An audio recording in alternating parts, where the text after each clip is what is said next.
17 de septiembre de 2025. La noche del Caribe se encendió, no con la luz de la fiesta, sino con el fulgor de la guerra. Desde la costa de Puerto Cabello, en Venezuela, se lanzó el primer 6P-800 Onyx. Cada misil, una mole de 8.9 metros de largo y más de 3.000 kilogramos, llevaba una ojiva de 200 a 300 kilos y rasgaba el aire a Mach 2.6, casi 3.200 kilómetros por hora. En cuestión de minutos, podían pulverizar cualquier buque de guerra multimillonario. A bordo del destructor USS Arleigh Burke, en el Centro de Información de Combate, las alarmas aullaban. Un radar ASPY detectó múltiples rastros de alta velocidad. Las órdenes cayeron como cuchillos. Operación 505. Venezuela lanza Onyx. Activar. Preparen el contraataque. Un relámpago blanco surcó el cielo. Los sistemas de defensa antiaérea se activaron. La pantalla destelló con datos gélidos.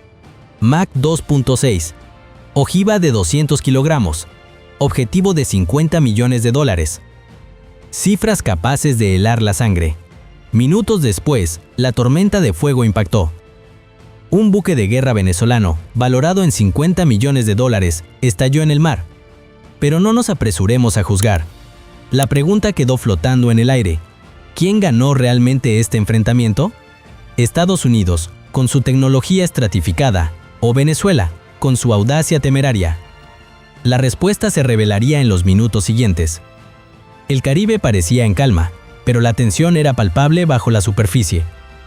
Alrededor de los Roques y las rutas marítimas frente a Puerto Cabello, latía un pulso vital de comercio.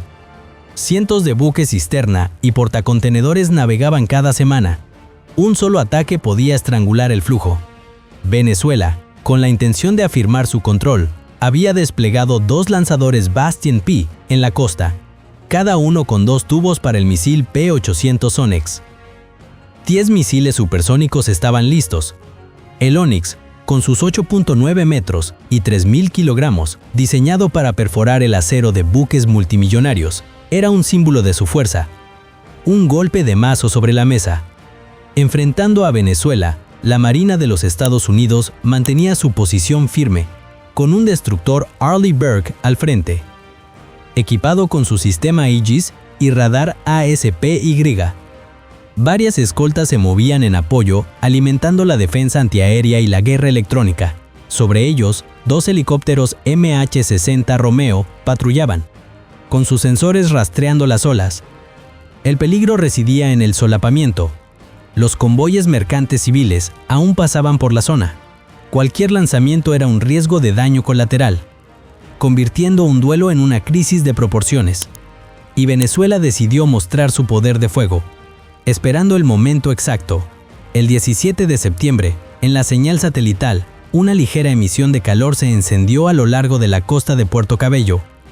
No era una luz civil, sino el movimiento de un Bastion P. Minutos después, la información llegó al buque estadounidense. En el Centro de Información de Combate, las alarmas chirriaron. Movimiento inusual. Confirmar. Firma del lanzador. En tierra, entre 150 y 200 soldados venezolanos tomaron posiciones. Las tripulaciones de lanzamiento revisaban los parámetros. Los guardias sellaron el perímetro. Las patrullas costeras estaban listas. En los camiones, 10 misiles Onyx estaban preparados, cada uno con 8.9 metros de largo y más de 3 toneladas, ojivas de 200 a 300 kilogramos, capaces de alcanzar Mach 2.6. Esto no era un ejercicio, era una advertencia escrita en fuego y acero. En el mar, el Arleigh Burke se preparó para el lanzamiento. Más de 100 marineros ocuparon sus puestos, con 12 Tomahawks y 6 LRASM listos para respaldo. Arriba, el MH-60 Romeo giraba en círculos. Sus sensores infrarrojos escaneaban las olas oscuras. Los oficiales de logística calculaban los costos. Una noche como esta podría costar entre $40 y $60 millones en municiones y daños. Cifras frías que nadie ignoraba. El aire se sentía denso. Todos sabían que las 2:27 de la mañana era el punto sin retorno. A las 11:12 de la noche, en la estrecha sala de mando de un buque de vigilancia de la Marina, el radar se iluminó. Un tenue rastro de humo. Al principio, Parecía un fenómeno atmosférico, pero era demasiado denso, demasiado caliente para ser natural. El oficial de guardia subió el nivel de alerta a 2. Las sirenas rojas aullaron. Se hizo el silencio. Los ojos fijos en los rastros que bailaban en la pantalla. Una sola línea de humo significaba poco, pero para los veteranos era el susurro de una tormenta inminente. En la costa de Puerto Cabello, Venezuela se había preparado durante mucho tiempo. Las compuertas de los lanzadores se abrieron con un chirrido metálico que sonaba fuerte bajo la pálida luz de la luna. Las tripulaciones corrían, el sudor caía, las manos temblaban en las revisiones finales. Sobre ellos, un MH-60 Romeo escaneaba con su sistema infrarrojo. La pantalla se iluminó con el brillo inconfundible de los lanzadores Bastion P. La información se envió de regreso al buque en alta mar. La tensión era máxima.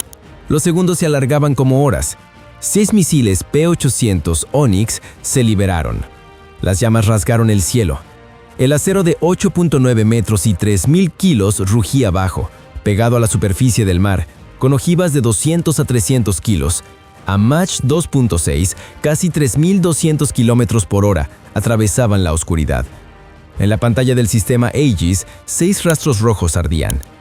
Objetos de alta velocidad, rozando la superficie del mar. En curso. La orden llegó. Múltiples objetivos entrantes, confirmar hostiles. 90 segundos después, la costa estalló de nuevo. 4 misiles Onyx más fueron disparados. 10 misiles en total. El cielo nocturno se partió bajo el peso de su poder. Una carga útil valorada en más de $12.5 millones se desató. Se dice que el dinero compra poder. Pocos imaginan la forma que toma. Esa noche, se veía como 10 lanzas ardientes cortando la oscuridad del Caribe, cazando como depredadores en la noche. En el mar, el caos se extendió rápidamente. Un buque cisterna que acababa de salir de Aruba recibió la advertencia urgente, viró bruscamente y abandonó su ruta principal. Un portacontenedores con bandera panameña encendió todas las luces de cubierta. Las sirenas sonaron. La tripulación corría con pánico. En las cartas marítimas, una avalancha de señales de socorro y resruteo parpadeaban. Los buques mercantes, valorados en cientos de millones de dólares, se desviaban, esquivando una tormenta de fuego que nadie podía predecir. En el visor táctico, un texto frío apareció. Tiempo al objetivo. Menos de 5 minutos. Distancia, menos de 300 kilómetros. Cada minuto cerraba la brecha letal en docenas de kilómetros. En el interior del Centro de Información de Combate del USS Arleigh Burke, la tensión se disparó. El radar ACPY fijó los 10 objetivos en sus pantallas. Cada marcador rojo palpitaba como una herida de cuchillo en el mapa. El oficial de armamento gritó: «Fijar con Aegis, protocolo de ataque». La duda se había desvanecido. Venezuela había disparado primero. Los marineros se lanzaron a sus puestos, las botas golpeando el acero, las alarmas fundiéndose en un solo rugido. El barco se movió como una bestia gigante que despierta para contraatacar. Los sistemas CIWS y los misiles SIM de a bordo se alinearon, sus cañones listos para escupir fuego. No había palabras en el CIC, solo la dura verdad. Todos los indicadores estaban al máximo. En la sala sofocante, un joven oficial susurró, con la voz temblorosa: «Son demasiado rápidos. Quizá no podamos detenerlos a todos». Sus palabras se perdieron entre las alarmas, pero su miedo era el eco de lo que cada marinero sentía. La orden llegó clara: contraataque autorizado. En ese instante, la batalla pasó de ser defensiva a ofensiva. Pero antes de que los misiles estadounidenses fueran lanzados, el desastre golpeó al agresor. 11:40 p.m. Un buque de patrulla venezolano, atrapado en su propia tormenta, estalló. Si fue por fuego cruzado, la onda expansiva o un simple mal funcionamiento, nadie lo supo. Una bola de fuego desgarró el casco. Las llamas se elevaron de 30 a 40 metros de altura, iluminando el mar como el amanecer. El metal chilló, las decas se doblaron y luego se partieron. Fragmentos incandescentes llovieron como meteoros. Un buque de guerra de $50 millones desaparecido en segundos, dejando solo una mancha negra de petróleo. La explosión retumbó en la costa, las casas temblaron. Los civiles gritaban al ver la columna de fuego que arañaba el cielo. En las ondas de radio, una voz rota se oía: «Nos han alcanzado. El barco está...». Los datos de video lo decían todo. 10 misiles Onyx igual a $12.5 millones. Múltiples buques mercantes desviados. Una pérdida de $50 millones en un buque de guerra destruido esa noche. El Caribe se incendió, no por las luces de la ciudad, sino por la guerra. En el breve silencio después de la explosión, ambos lados supieron que esto estaba lejos de terminar. Venezuela había lanzado su golpe de hierro, pero recibió la primera onda de choque. La Marina de US Navy, Con la Operación 505 apenas estaba moviendo las piezas pesadas del tablero, y el mundo entero miraba. 11:33 p.m. En la estrecha cabina del USS Arleigh Burke, la voz del comandante resonó clara. Secuencia de lanzamiento autorizada. No hubo vítores ni alientos desperdiciados, solo una fría sincronización. 8 misiles Tomahawk y 4 LRASM rugieron desde sus tubos. Colas de fuego partieron la oscuridad del Caribe. Cada misil valía millones, pero ya no eran solo líneas en un presupuesto. Eran la respuesta a los Onyx de Venezuela. La prueba de una disciplina medida en segundos. Los misiles se pegaron a las aguas oscuras, convirtiéndose en estelas de luz en los radares. Los Tomahawk se mantuvieron bajos, cabalgando las olas como tiburones en la oscuridad, desapareciendo del radar. Los LRASM volaron de forma más inteligente, buscando y fijando objetivos de superficie por su cuenta. En el SIT, los operadores rastreaban flujos de datos, satélites, aviones de patrulla, el MH-60 Romeo, una coreografía de sensores y acero. Esto no era furia ciega, era un ballet de datos, cada movimiento controlado por una disciplina de hierro. Minutos después, la costa venezolana se iluminó. Un Tomahawk impactó en un depósito de municiones, provocando una violenta detonación. Una columna de llamas se levantó como un volcán. Las ondas de choque cortaron la energía eléctrica de la costa, dejando a oscuras la zona en las señales satelitales.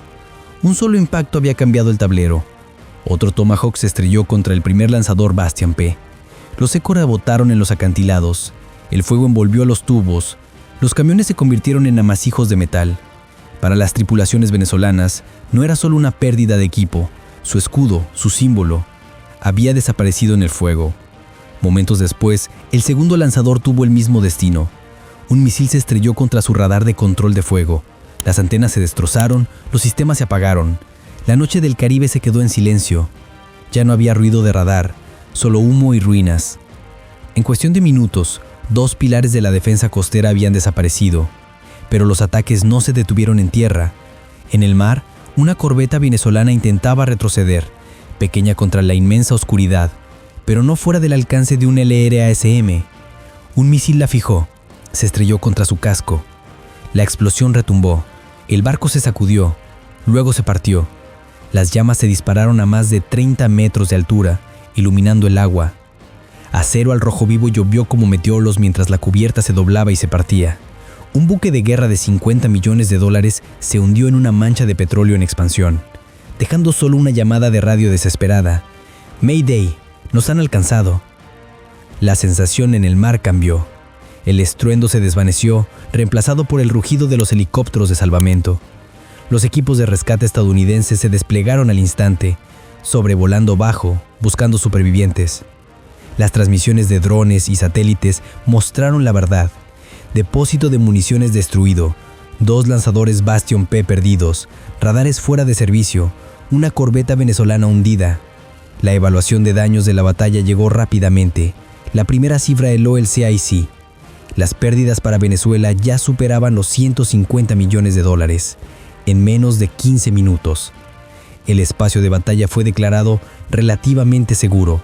Se difundieron zonas de exclusión civil. El tráfico marítimo internacional fue redirigido.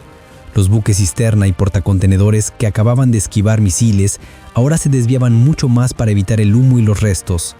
Para los marineros civiles fue una noche de terror.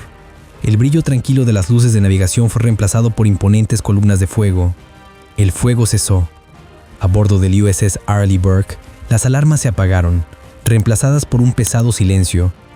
Los marineros se quitaron los cascos, se limpiaron el sudor salado de la frente. No hubo vítores, ni gritos de victoria, solo la satisfacción de una misión cumplida con precisión y disciplina de acero. La Operación 505 no había terminado, pero el contraataque ya había probado una verdad. Cuando los hombres y las máquinas se mueven en estricta sincronización, el curso de la batalla puede cambiar. En menos de 30 minutos, la noche del Caribe se cerró con llamas que aún parpadeaban en el horizonte.